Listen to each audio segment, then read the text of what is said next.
Canada ਵੱਲੋਂ ਲਾਈ ਜਾ ਸਕਦੀ ਹੈ ਭਾਰਤ ਤੋਂ ਆ ਰਹੀਆਂ ਫਲਾਈਟਸ ਤੇ ਆਰਜ਼ੀ ਰੋਕ। ਕਿਊਬੈਕ ਸੁਪੀਰੀਅਰ ਕੋਰਟ ਦਾ ਆਇਆ ਫੈਸਲਾ, ਕਿਹਾ ਕਿਊਬੈਕ ਸਰਕਾਰ ਪੱਗ, ਹਿਜਾਬ ਅਤੇ ਹੋਰ ਧਾਰਮਿਕ ਚਿੰਨ੍ਹ ਪਹਿਨਣ ਤੇ ਲਾ ਸਕਦੀ ਹੈ ਰੋਕ। ਕੋਵਿਡ-19 ਕਾਰਨ ਭਾਰਤ ਵਿੱਚ ਜਨਤਾ ਬੇਹਾਲ ਤੇ ਸਾਹਮਣੇ ਆਇਆ ਨਵਾਂ ਡਬਲ ਮਿਊਟੇਸ਼ਨ ਵਾਲਾ ਵੇਰੀਐਂਟ। ਤੁਸੀਂ ਵੇਖ ਰਹੇ ਹੋ ਪ੍ਰੋਗਰਾਮ ਖਬਰਸਾਰ ਹਫ਼ਤਾਵਾਰ। ਮੈਂ ਅਮਨਿੰਦਰ ਗਰੇਵਾਲ।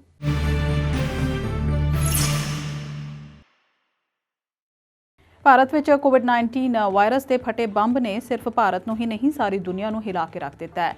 ਬਰਤਾਨੀਆ, ਨਿਊਜ਼ੀਲੈਂਡ ਤੇ ਕੁਝ ਹੋਰ ਮੁਲਕਾਂ ਨੇ ਭਾਰਤ ਤੋਂ ਆ ਰਹੀਆਂ ਫਲਾਈਟਸ ਤੇ ਕੁਝ ਦੇਰ ਵਾਸਤੇ ਰੋਕ ਵੀ ਲਾ ਦਿੱਤੀ ਹੈ, ਪਰ ਕੈਨੇਡਾ, ਜਿੱਥੇ ਇਸ ਮਹੀਨੇ ਪਹਿਲੇ 2 ਹਫ਼ਤਿਆਂ ਵਿੱਚ ਭਾਰਤ ਤੋਂ ਆਈਆਂ 35 ਫਲਾਈਟਸ, ਜਿਨ੍ਹਾਂ ਵਿੱਚ ਇੱਕ ਜਾਂ ਇੱਕ ਤੋਂ ਵੱਧ ਕੋਵਿਡ-19 ਪੋਜ਼ਿਟਿਵ ਮਰੀਜ਼ ਬੈਠੇ ਹੋਏ ਸਨ, ਉਸਨੇ ਅਜੇ ਤੱਕ ਰੋਕ ਲਾਉਣ ਬਾਰੇ ਕੋਈ ਫੈਸਲਾ ਨਹੀਂ ਲਿਆ। ਕੈਨੇਡਾ ਤੇ ਇਸ ਮਾਮਲੇ ਵਿੱਚ ਆਪਣੇ ਹਾਲਾਤ ਵੀ ਠੀਕ ਨਹੀਂ ਚੱਲ ਰਹੇ। ਅਜਿਹੇ ਵਿੱਚ ਇੱਕ ਨਵਾਂ ਵੇਰੀਐਂਟ ਵੱਡੀ ਸਮੱਸਿਆ ਖੜੀ ਕਰ ਸਕਦਾ ਹੈ। ਭਾਰਤ ਵਿੱਚ ਸਭ ਤੋਂ ਪਹਿਲਾਂ ਸਾਹਮਣੇ ਆਏ ਡਬਲ ਮਿਊਟੇਸ਼ਨ ਵਾਲੇ ਵੇਰੀਐਂਟ ਤੇ 4 ਅਪ੍ਰੈਲ ਨੂੰ ਬ੍ਰਿਟਿਸ਼ ਕੋਲੰਬੀਆ ਵਿੱਚ 39 ਕੇਸਿਸ ਸਨ ਤੇ 22 ਅਪ੍ਰੈਲ ਨੂੰ ਕਿਊਬੈਕ ਵਿੱਚ ਵੀ ਇੱਕ ਮਾਮਲਾ ਸਾਹਮਣੇ ਆਉਣ ਪਿੱਛੋਂ ਕਿਊਬੈਕ ਪ੍ਰੀਮੀਅਰ ਫਰਾਂਸਵਾ ਲਿਗਾਓ ਦਾ ਗੁੱਸਾ ਫੁੱਟ ਪਿਆ। ਲਿਗਾਓ ਇਕੱਲੇ ਨਹੀਂ ਹਨ ਜੋ ਪ੍ਰਾਈਮ ਮਿਨਿਸਟਰ ਜਸਟਿਨ ਟਰੂਡੋ ਉੱਪਰ ਭਾਰਤ ਅਤੇ ਬ੍ਰਾਜ਼ੀਲ ਤੋਂ ਆ ਰਹੀਆਂ ਫਲਾਈਟਸ ਫੌਰਨ ਬੰਦ ਕਰਨ ਦਾ ਦਬਾਅ ਪਾ ਰਹੇ ਨੇ। ਵਿਰੋਧੀ ਪਾਰਟੀਆਂ ਇਸ ਉੱਪਰ ਅਜੇ ਤੱਕ ਫੈਸਲਾ ਨਾ ਲੈ ਸਕੇ ਪ੍ਰਾਈਮ ਮਿਨਿਸਟਰ ਨੂੰ ਰੱਜ ਕੇ ਕੋਸ ਰਹੀਆਂ ਨੇ। ਸੰਭਾਵਨਾ ਹੈ ਕਿ ਇਹ ਵੀਡੀਓ ਤੁਹਾਡੇ ਤੱਕ ਪਹੁੰਚਣ ਤੱਕ ਭਾਰਤ ਤੋਂ ਆ ਰਹੀਆਂ ਉਡਾਨਾਂ ਬਾਰੇ ਕੋਈ ਫੈਸਲਾ ਲਿਆ ਜਾ ਚੁੱਕਿਆ ਹੋਵੇਗਾ। ਇਸ ਹਫ਼ਤੇ ਆਏ ਫੈਡਰਲ ਸਰਕਾਰ ਦੇ ਬਜਟ ਵਿੱਚ ਸਰਕਾਰ ਨੇ ਚਾਈਲਡ ਕੇਅਰ ਸਿਸਟਮ ਨੂੰ ਅਫੋਰਡੇਬਲ ਬਣਾਉਣ ਦਾ ਵਾਅਦਾ ਕੀਤਾ। ਫੈਡਰਲ ਸਰਕਾਰ ਦਾ ਕਹਿਣਾ ਹੈ ਕਿ ਆਉਂਦੇ 5 ਸਾਲਾਂ ਵਿੱਚ ਚਾਈਲਡ ਕੇਅਰ ਸਿਸਟਮ ਵਿੱਚ $30 ਬਿਲੀਅਨ ਦਾ ਨਿਵੇਸ਼ ਕੀਤਾ ਜਾਏਗਾ, ਜਿਸ ਨਾਲ ਦੇਸ਼ ਦੇ ਹਰ ਕੋਨੇ ਵਿੱਚ $10 ਅ ਡੇ ਵਾਲਾ ਡੇ ਕੇਅਰ ਜਾਂ ਡੇ ਹੋਮ ਸਿਸਟਮ ਹੋਏਗਾ।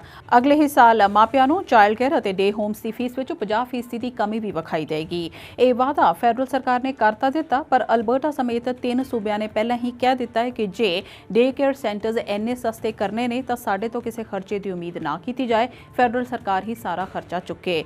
ਜਾਣਕਾਰੀ ਲਈ ਦੱਸਦੀ ਹੈ ਕਿ ਅਲਬਰਟਾ ਦੇ ਸ਼ਹਿਰ ਕੈਲਗਰੀ ਅਤੇ ਐਡਮਿੰਟਨ ਵਿੱਚ ਮਾਪੇ ਇੱਕ ਬੱਚੇ ਦਾ ਡੇ ਕੇਅਰ ਨੂੰ ਮਹੀਨੇ ਦਾ $1200 ਤੱਕ ਵੀ ਅਦਾ ਕਰ ਰਹੇ ਨੇ, ਜਦਕਿ ਓਨਟਾਰੀਓ ਸੂਬੇ ਵਿੱਚ ਮਹੀਨੇ ਦਾ ਇੱਕ ਬੱਚੇ ਵਾਸਤੇ ਡੇ ਕੇਅਰ ਦੀ ਫੀਸ $1500 ਜਾਂ ਇਸ ਤੋਂ ਵੱਧ ਵੀ ਦਿੱਤੀ ਜਾ ਰਹੀ ਹੈ।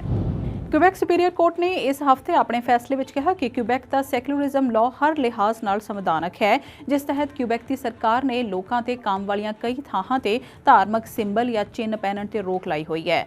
ਇਨ੍ਹਾਂ ਕੰਮ ਵਾਲੀਆਂ ਥਾਵਾਂ ਤੇ ਬੁਰਕਾ, ਨਕਾਬ, ਪੱਗ ਅਤੇ ਯਹੂਦੀਆਂ ਵੱਲੋਂ ਸਿਰ ਤੇ ਪਾਈ ਜਾਂਦੀ ਕਿੱਪਾ, ਟੋਪੀ ਨਹੀਂ ਪਾਈ ਜਾ ਸਕਦੀ। ਇਸ ਪਾਬੰਦੀ ਦੀ ਵਜ੍ਹਾ ਨਾਲ ਕਈ ਮੁਸਲਮਾਨ ਅਤੇ ਸਿੱਖ ਔਰਤਾਂ ਯੋਗ ਹੋਣ ਦੇ ਬਾਵਜੂਦ ਕਿਊਬੈਕ ਤੋਂ ਬਾਹਰ ਦੇ ਸਕੂਲਾਂ ਵਿੱਚ ਬਤੌਰ ਟੀਚਰ ਪੜ੍ਹਾਉਣ ਤੇ ਮਜਬੂਰ ਨੇ। ਧਾਰਮਿਕ ਚਿੰਨ੍ਹਾਂ ਕਾਰਨ ਇਹ ਔਰਤਾਂ ਅਤੇ ਮਰਦ ਪੁਲਿਸ ਆਫੀਸਰਸ ਨਹੀਂ ਬਣ ਸਕਦੇ, ਕੋਰਟ ਹਾਊਸ ਕਾਂਸਟੇਬਲਸ ਵੀ ਨਹੀਂ, ਬਾਡੀਗਾਰਡਸ ਵੀ ਨਹੀਂ, ਪ੍ਰਿਜ਼ਨ ਗਾਰਡਸ ਵੀ ਨਹੀਂ ਤੇ ਵਾਈਲਡ ਲਾਈਫ ਆਫੀਸਰਸ ਵੀ ਨਹੀਂ ਹੋ ਸਕਦੇ। ਕਰਾਊਨ ਪ੍ਰੋਸੀਕਿਊਟਰਸ, ਗਵਰਨਮੈਂਟ ਲਾਇਰਸ ਅਤੇ ਜੱਜ ਬਣਨ ਦੀ ਖੁੱਲ੍ਹ ਵੀ ਇਹਨਾਂ ਲੋਕਾਂ ਨੂੰ ਨਹੀਂ ਹੈ, ਨਾ ਹੀ ਇਹ ਸਕੂਲ ਪ੍ਰਿੰਸੀਪਲਸ ਜਾਂ ਵਾਈਸ ਪ੍ਰਿੰਸੀਪਲਸ ਹੋ ਸਕਦੇ ਨੇ। ਮਿਊਨਿਸਪਲ ਸੇਵਾਵਾਂ ਜਿਵੇਂ ਕਿ ਪਬਲਿਕ ਟ੍ਰਾਂਜ਼ਿਟ, ਡਾਕਟਰਸ ਦੀ ਸੇਵਾ, ਡੈਂਟਿਸਟ, ਮਿਡਵਾਈਫਸ ਦੀ ਸੇਵਾ, ਸਬਸਿਡਾਈਜ਼ਡ ਡੇ ਕੇਅਰਸ ਵਿੱਚ ਸੇਵਾ ਲੈਣ ਵਾਸਤੇ ਵੀ ਜੇਕਰ ਤੁਸੀਂ ਕੋਈ ਧਾਰਮਿਕ ਚਿੰਨ੍ਹ ਪਾਇਆ ਹੈ ਤਾਂ ਉਹ ਸੇਵਾ ਦੇਣੋਂ ਤੁਹਾਨੂੰ ਨਾ ਕੀਤੀ ਜਾ ਸਕਦੀ ਹੈ। ਪਰ ਨਾਲ ਹੀ ਕਿਊਬੈਕ ਸੁਪੀਰੀਅਰ ਕੋਰਟ ਨੇ ਇਹ ਵੀ ਕਿਹਾ ਕਿ ਇਹ ਪਾਬੰਦੀ ਇੰਗਲਿਸ਼ ਲੈਂਗੁਏਜ ਸਕੂਲਸ ਉੱਪਰ ਨਾ ਲਾਈ ਜਾਏ, ਸਿਰਫ ਫ੍ਰੈਂਚ ਲੈਂਗੁਏਜ ਸਕੂਲਾਂ ਤੇ ਹੀ ਲਾਈ ਜਾਏ, ਕਿਉਂਕਿ ਮਾਈਨੋਰਿਟੀ ਲੈਂਗੁਏਜ ਐਜੂਕੇਸ਼ਨ ਰਾਈਟਸ ਦੀ ਉਲੰਘਣਾ ਹੋਏਗੀ। ਤੇ ਨਾਲ ਹੀ ਇਹ ਵੀ ਕਿਹਾ ਗਿਆ ਕਿ ਕਿਊਬੈਕ ਨੈਸ਼ਨਲ ਅਸੈਂਬਲੀ ਮੈਂਬਰਸ ਵੀ charter of rights and freedom ਦੇ ਸੈਕਸ਼ਨ 3 ਤਹਿਤ ਇਹਨਾਂ ਸ਼ਰਤਾਂ ਤੋਂ ਆਜ਼ਾਦ ਨੇ। ਹਾਸੋਹੀਣੀ ਗੱਲ ਹੈ ਕਿ ਇਹ ਕਾਨੂੰਨ ਜਿਸ ਅਸੈਂਬਲੀ ਵਿੱਚ ਬਣਿਆ, ਉੱਥੇ ਬੈਠੇ ਕਾਨੂੰਨ ਦੇ ਘਾੜੇ ਨਕਾਬ, ਹਿਜਾਬ, ਪੱਗ, ਕਿੱਪਾ ਸਭ ਕੁਝ ਪਾ ਸਕਦੇ ਨੇ, ਪਰ ਕਿਊਬੈਕ ਦੇ ਆਮ ਲੋਕ ਨਹੀਂ। ਅਮਰੀਕੀ ਸੂਬੇ ਮਿਨੇਸੋਟਾ ਦੇ ਸ਼ਹਿਰ ਮਿਨੀਐਪੋਲਿਸ ਵਿੱਚ ਸ਼ਾਂਤੀ ਹੈ, ਜਿਵੇਂ ਇੱਕ ਬਹੁਤ ਵੱਡਾ ਬੋਝ ਲੋਕਾਂ ਦੇ ਸਿਰ ਤੋਂ ਲੈ ਗਿਆ।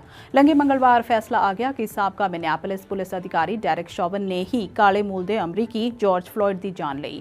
ਉਸਨੇ ਫਲੋਇਡ ਦੀ ਧੌਣ ਤੇ 9 ਮਿੰਟ ਤੱਕ ਗੋਡਾ ਨਾ ਰੱਖਿਆ ਹੁੰਦਾ ਤਾਂ ਉਹ ਅੱਜ ਜਿਉਂਦਾ ਹੁੰਦਾ। ਜਿਵੇਂ ਹੀ ਜੱਜ ਨੇ ਇਹ ਫੈਸਲਾ ਸੁਣਾਇਆ, ਅਦਾਲਤ ਦੇ ਬਾਹਰ ਤਾਲੀਆਂ ਗੂੰਜ ਉੱਠੀਆਂ। ਸ਼ਹਿਰ ਭਰ ਵਿੱਚ ਥਾਂ-ਥਾਂ ਆਤਿਸ਼ਬਾਜ਼ੀ ਵੀ ਹੋਈ ਤੇ ਖੁਸ਼ੀ ਨਾਲ ਲੋਕ ਰੋਂਦੇ ਹੋਏ ਵੀ ਵੇਖੇ ਗਏ। ਹਾਲਾਂਕਿ ਕਈ ਉਹ ਵੀ ਨੇ ਜਿਨ੍ਹਾਂ ਨੇ ਇਸ ਘਟਨਾ ਦਾ ਵੀਡੀਓ ਵੇਖਿਆ ਤੇ ਉਸ ਤੋਂ ਬਾਅਦ ਵੀ ਉਹਨਾਂ ਦਾ ਕਹਿਣਾ ਹੈ ਕਿ ਜਿਊਰੀ ਨੇ ਭੀੜ ਅਤੇ ਦੰਗਾਕਾਰੀਆਂ ਤੋਂ ਡਰ ਕੇ ਇਹ ਫੈਸਲਾ ਸੁਣਾਇਆ। ਪਿਛਲੇ ਸਾਲ ਫਲੋਇਡ ਦੀ ਮੌਤ ਤੋਂ ਬਾਅਦ ਭੜਕੇ ਦੰਗਿਆਂ ਵਿੱਚ ਸੈਂਕੜੇ ਉਹ ਵੀ ਸ਼ਾਮਲ ਸਨ ਜਿਨ੍ਹਾਂ ਇਸ ਦੀ ਆੜ ਵਿੱਚ ਰੱਜ ਕੇ ਬਿਜ਼ਨੈਸਿਸ ਦੀ ਭੰਨ-ਤੋੜ ਵੀ ਕੀਤੀ ਸੀ ਤੇ ਸਟੋਰ ਵੀ ਲੁੱਟੇ ਸਨ। ਅਜਿਹੇ ਹੀ ਲੋਕਾਂ ਤੋਂ ਡਰੇ ਹੋਏ ਬਿਜ਼ਨਸ ਮਾਲਿਕਾਂ ਨੇ ਇਸ ਵਾਰ ਫੈਸਲਾ ਆਉਣ ਤੋਂ ਪਹਿਲਾਂ ਹੀ ਆਪਣੇ ਸਟੋਰਾਂ ਦੀਆਂ ਖਿੜਕੀਆਂ, ਦਰਵਾਜ਼ਿਆਂ ਤੇ ਫੱਟੇ ਲਾ ਦਿੱਤੇ ਸਨ ਤਾਂ ਕਿ ਕੋਈ ਅੰਦਰ ਨਾ ਆ ਸਕੇ। ਭਾਰਤ ਵਿੱਚ ਇਸ ਹਫ਼ਤੇ ਰੋਜ਼ਾਨਾ ਕੋਵਿਡ-19 ਦੇ 2.5 ਲੱਖ ਤੋਂ ਵੱਧ ਮਾਮਲੇ ਦਰਜ ਹੁੰਦੇ ਆ ਰਹੇ ਨੇ। ਦੇਸ਼ ਦੇ ਕਈ ਹਿੱਸਿਆਂ ਵਿੱਚ ਲਾਕਡਾਊਨ ਅਤੇ ਹੋਰ ਕਈ ਸਖਤ ਪਾਬੰਦੀਆਂ ਵੀ ਲਾਈਆਂ ਗਈਆਂ। ਇਸ ਦੌਰਾਨ ਇੱਕ ਹੋਰ ਵੱਡਾ ਖਤਰਾ ਖੜਾ ਹੋ ਗਿਆ। ਦਿੱਲੀ ਸਮੇਤ ਕਈ ਸ਼ਹਿਰਾਂ ਦੇ ਹਸਪਤਾਲਾਂ ਵਿੱਚ ਆਕਸੀਜਨ ਸਟਾਕ ਕੁਝ ਘੰਟਿਆਂ ਦਾ ਰਹਿ ਜਾਣ ਤੋਂ ਬਾਅਦ ਚੇਤਾਵਨੀ ਜਾਰੀ ਹੋਈ ਤਾਂ ਪ੍ਰਾਈਮ ਮਿਨਿਸਟਰ ਨਰਿੰਦਰ ਮੋਦੀ ਨੂੰ ਖੁਦ ਲਾਈਵ ਹੋ ਕੇ ਦੇਸ਼ ਵਾਸੀਆਂ ਨੂੰ ਭਰੋਸਾ ਦਿਵਾਉਣਾ ਪਿਆ ਕਿ ਆਕਸੀਜਨ ਸਪਲਾਈ ਦਾ ਪ੍ਰਬੰਧ ਕੀਤਾ ਜਾ ਰਿਹਾ ਹੈ। ਅਜੇ ਇਸ ਧਰਵਾਸ ਨੂੰ ਇੱਕ ਦਿਨ ਵੀ ਨਹੀਂ ਸੀ ਲੰਘਿਆ ਕਿ ਮਹਾਰਾਸ਼ਟਰ ਦੇ ਨਾਸਿਕ ਵਿੱਚ ਡਾਕਟਰ ਜ਼ਾਕਿਰ ਹੁਸੈਨ ਹਸਪਤਾਲ ਵਿੱਚ ਆਕਸੀਜਨ ਭੰਡਾਰਨ ਪਲਾਂਟ ਲੀਕੇਜ ਦਾ ਸ਼ਿਕਾਰ ਹੋ ਗਿਆ, ਜਿਸ ਕਰਕੇ 24 ਮਰੀਜ਼ਾਂ ਦੀ ਜਾਨ ਚਲੀ ਗਈ। ਦਿੱਲੀ ਹਾਈ ਕੋਰਟ ਨੇ ਬੁੱਧਵਾਰ ਨੂੰ ਕੇਂਦਰ ਨੂੰ ਨਿਰਦੇਸ਼ ਜਾਰੀ ਕੀਤੇ ਕਿ ਕੋਵਿਡ-19 ਦੇ ਗੰਭੀਰ ਮਰੀਜ਼ਾਂ ਦਾ ਇਲਾਜ ਕਰ ਰਹੇ ਕੌਮੀ ਰਾਜਧਾਨੀ ਦੇ ਉਨ੍ਹਾਂ ਹਸਪਤਾਲਾਂ ਨੂੰ ਫੌਰਨ ਕਿਸੇ ਵੀ ਢੰਗ ਨਾਲ ਆਕਸੀਜਨ ਮੁਹੱਈਆ ਕਰਾਈ ਜਾਏ ਜੋ ਇਸ ਗੈਸ ਦੀ ਕਮੀ ਨਾਲ ਜੂਝ ਰਹੇ ਨੇ। ਹਾਈ ਕੋਰਟ ਨੇ ਇਹ ਵੀ ਕਿਹਾ ਕਿ ਇਸ ਗੱਲ ਤੋਂ ਉਹ ਹੈਰਾਨ ਹੈ ਕਿ ਹਸਪਤਾਲਾਂ ਵਿੱਚ ਆਕਸੀਜਨ ਖਤਮ ਹੋ ਰਹੀ ਹੈ ਪਰ ਸਟੀਲ ਪਲਾਂਟ ਚੱਲ ਰਹੇ ਨੇ। ਆਕਸੀਜਨ ਦੀ ਸਪਲਾਈ ਯਕੀਨੀ ਬਣਾਉਣ ਦੀ ਜ਼ਿੰਮੇਵਾਰੀ ਪੂਰੀ ਤਰ੍ਹਾਂ ਨਾਲ ਕੇਂਦਰ ਸਰਕਾਰ ਦੀ ਹੈ। ਜ਼ਰੂਰਤ ਪਵੇ ਤਾਂ ਇਸਪਾਤ ਅਤੇ ਪੈਟਰੋਲੀਅਮ ਸਮੇਤ ਸਾਰੇ ਉਦਯੋਗਾਂ ਦੀ ਸਾਰੀ ਆਕਸੀਜਨ ਦੀ ਸਪਲਾਈ ਵੀ ਮੈਡੀਕਲ ਵਰਤੋਂ ਵਾਸਤੇ ਕੀਤੀ ਜਾ ਸਕਦੀ ਹੈ। ਭਾਰਤ ਵਿੱਚ 22 ਅਪ੍ਰੈਲ ਨੂੰ ਕੋਰੋਨਾ ਵਾਇਰਸ ਦੇ 3,14,000 ਮਾਮਲੇ ਸਾਹਮਣੇ ਆਏ। ਕੋਵਿਡ-19 ਕਰਕੇ ਹਸਪਤਾਲਸ ਵਿੱਚ ਆਕਸੀਜਨ ਦੀ ਮੰਗ ਨੂੰ ਪੂਰਾ ਕਰਨ ਲਈ ਭਾਰਤੀ ਰੇਲਵੇ ਵੱਲੋਂ ਆਕਸੀਜਨ ਐਕਸਪ੍ਰੈਸ ਰੇਲ ਗੱਡੀਆਂ ਵੀ ਸ਼ੁਰੂ ਕਰ ਦਿੱਤੀਆਂ ਗਈਆਂ। ਸੂਬਿਆਂ ਨੂੰ ਆਕਸੀਜਨ ਦੀ ਆ ਰਹੀ ਕਮੀ ਦੂਰ ਕਰਨ ਅਤੇ ਬਿਨਾਂ ਰੁਕਾਵਟ ਦੇ ਗੈਸ ਦੀ ਸਪਲਾਈ ਲਈ ਇਹ ਵਿਸ਼ੇਸ਼ ਐਕਸਪ੍ਰੈਸ ਰੇਲ ਗੱਡੀਆਂ ਚਲਾਈਆਂ ਗਈਆਂ। ਹਸਪਤਾਲਸ ਵਿੱਚ ਆਕਸੀਜਨ ਦੀ ਕਮੀ ਪੂਰੀ ਨਾ ਕਰ ਪਾ ਰਹੀ ਮੋਦੀ ਸਰਕਾਰ ਨੂੰ ਝਾੜ ਲਾਉਣ ਮਗਰੋਂ ਸੁਪਰੀਮ ਕੋਰਟ ਨੇ ਇਹ ਵੀ ਕਿਹਾ ਕਿ ਭਾਰਤ ਵਿੱਚ ਇਸ ਵੇਲੇ ਕੋਵਿਡ ਦੀ ਸਥਿਤੀ ਕੌਮੀ ਐਮਰਜੈਂਸੀ ਦਾ ਰੂਪ ਧਾਰਨ ਕਰ ਚੁੱਕੀ ਹੈ। ਇਹ ਸਨ ਇਸ ਹਫ਼ਤੇ ਦੀਆਂ ਕੁਝ ਖਾਸ ਕੌਮੀ ਤੇ ਕੌਮਾਂਤਰੀ ਖਬਰਾਂ। ਤੁਸੀਂ ਵੇਖ ਰਹੇ ਸੀ ਪ੍ਰੋਗਰਾਮ ਖਬਰਸਾਰ ਹਫ਼ਤਾਵਾਰ।